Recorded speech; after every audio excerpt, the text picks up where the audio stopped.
मधुपुर विधानसभा उपचुनाव का बिगुल बज चुका है। 17 अप्रैल को मधुपुर विधानसभा उपचुनाव के लिए वोट डाले जाएंगे, लेकिन मधुपुर विधानसभा का जो चुनाव है वो बेहद दिलचस्प है। 2019 की अगर हम बात करें तो वहां से गंगा नारायण सिंह आजसू के उम्मीदवार थे और लगभग 46,000 मत लाकर वो राज्य के लोगों के लिए एक आइकन बने थे। हालांकि वहां पर इनकी हार हुई थी, लेकिन एक बार फिर विधानसभा उपचुनाव से पूर्व वो अपनी दावेदारी को मजबूत बता रहे हैं और इस वक्त आजसू हेडक्वार्टर में है। सीधे उनसे ही जानना चाहेंगे। गंगा जी, आजसू मुख्यालय में आए हैं, उपचुनाव के तारीखों का ऐलान हो गया है, अपनी उम्मीदवारी को लेकर कितने आश्वस्त हैं? पूरे 100% आश्वस्त हैं और मधुपुर की जनता और हमारे पार्टी आजसू पार्टी पूरी विश्वास के साथ और पूरी दमखम के साथ लड़ेगी और पूरे विश्वास के साथ वहाँ पे हम लोग जीतेंगे।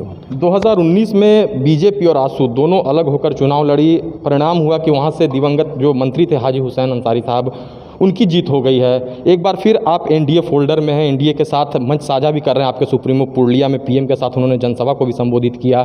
कितना उम्मीद है आपको आपकी उम्मीदवारी को लेकर कि क्या पार्टी एक बार फिर आप पर भरोसा जताएगी और आप एनडीए के गठबंधन के तहत वहाँ पर चुनावी मैदान में उतरेंगे? ये तो शीर्ष नेतृत्व तय करेगा कि जो भी आला कमान का अपना काम रहता है उसे करने देना चाहिए। हमें उससे कोई टिप्पा टिप्पणी नहीं करना चाहिए। मेरा जो क्षेत्र का जिम्मेदारी है, मेरा जो काम है क्षेत्र में, मैं वो कर रहा हूँ। बाकी बात हमारे सुप्रीमो दादा सुदेश दादा वो अपना स्तर से काम करेंगे और बिल्कुल अपनी दावेदारी 100% है और दावेदारी वहाँ रहेगी और मधुपुर से चुनाव हम लड़ेंगे, ये तो क्लियर है। चुनाव जीते बगैर मंत्री हाजी हुसैन अंसारी साहब के पुत्र को एक बार फिर मंत्रिमंडल में जगह दी गई है, हाफिजुल हसन जी को। उनकी उम्मीदवारी तय मानी जा रही है। कितना कठिन मुकाबला होगा या फिर आपके लिए वो क्षेत्र कैसा है जहां पर आप चुनाव में उतरते रहे, अपनी उम्मीदवारी को आपने पेश किया था? देखिए, उनको अगर मंत्रालय दिया गया है तो एक डर है, डर के कारण मंत्रालय दिया गया था। इनके पिताजी जब मर गए थे, जब उनके पिताजी का इंतकाल हुआ, उससे अगर 40वां होता है उन लोगों में, तो 40वें दिन में अगर उनको मंत्री दे दिया जाता था मंत्री पद, तो मेरे ख्याल से उनके पिताजी का रिस्पेक्ट रहता था। एक श्रद्धांजलि के नाम पे लोग कहते थे कि नहीं, श्रद्धांजलि, अच्छी श्रद्धांजलि दिए। पर ये सारा कुछ होने के बाद अभी करीबन महीना भी नहीं होगा मंत्री बने हुए और आचार संहिता लग गया। अब वो कौन से मतलब बड़े ऐसे काम कर दिए उसने? कोई काम नहीं किया। फिर वापस लॉलीपॉप दिखाने वाला काम किया। और जो हमारे झारखंड में सरकार है, हेमंत बाबू का सरकार है, हेमंत बाबू ने तो पहले ही लोगों को बेवकूफ़ बनाने का काम किया। लोगों को बड़े बड़े आश्वासन दिए, वो शासन में कहीं ठहरे नहीं। उनकी जो मैनिफेस्टो था, मैनिफेस्टो को हम लोगों ने जब देखा तो हमें तो समझ में आ रहा आकाश और ज़मीन का फ़र्क है। उसने लोगों को आकाश में छोड़ दिया और खुद ज़मीन पे आ गए हैं।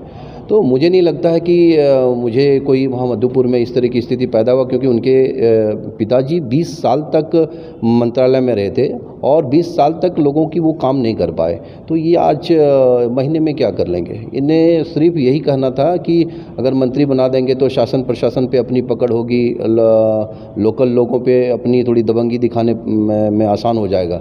तो मुझे नहीं लगता है कि इस बार उनकी कोई दबंगी और शासन प्रशासन में कुछ ये चलेगा, क्योंकि अब तो आचार संहिता लागू हो गया है। तो मुझे नहीं लगता है कि कोई ऐसा प्रभाव पड़ेगा। चलिए, अंतिम सवाल लेना चाहेंगे, क्या मैसेज होगा मधुपुर विधानसभा के जो आवाम है, जो मतदाता हैं, उनसे क्या अपील करेंगे आप? मधुपुर मतदाताओं से मैं यही अपील करूंगा कि आपने सभी को देखा है कि कोई वंशवाद से आ रहे हैं। जिनके पिताजी थे उनके बेटे भी मधुपुर विधानसभा लड़ेंगे और जो भी वहाँ मधुपुर विधानसभा में लड़े हैं उन लोगों ने मधुपुर के लिए, हित के लिए, मधुपुर की गरीब के लिए, मधुपुर की जनता के लिए, मधुपुर की क्या कहते हैं कि उनकी व्यवस्था के लिए कभी नहीं सोचा। ये पहली बार मैं मधुपुर में इस तरह का स्थिति बनाया हूँ जो सिर्फ और सिर्फ गरीब, गांव और लोगों के बारे में सोचता हूँ। और हमारी पार्टी का भी एक नारा है, अब की बार गाँव की सरकार। और सबसे ज़्यादा पीड़ित होते हैं वो गांव के लोग होते हैं। गांव में इतनी तकलीफ़ें हैं जो लोग कभी गांव की दौरा नहीं करते। आज गंगा सिंह अगर दौरा कर रहा है तो सारी पार्टियों के लोग वहाँ पे दौरा करने के लिए जा रहे हैं। अब उनको पता चल रहा है कि काम क्या होता है। चलिए, जाहिर तौर पर हमारे साथ आजसू के नेता गंगा नारायण सिंह हैं और अपनी उम्मीदवारी को लेकर वो आश्वस्त हैं कि एक बार फिर आजसू उन पर भरोसा जताएगी और वो मधुपुर विधानसभा उपचुनाव में आजसू के उम्मीदवार के रूप में पर्चा दाखिल करेंगे। रांची से लाइव लगातार के लिए सौरभ शुक्ला। न्यूज अपडेट के लिए आप हमारे चैनल को सब्सक्राइब करें। आप हमें फेसबुक और इंस्टाग्राम पर भी फॉलो कर सकते हैं। बने रहे लगातार .in के साथ।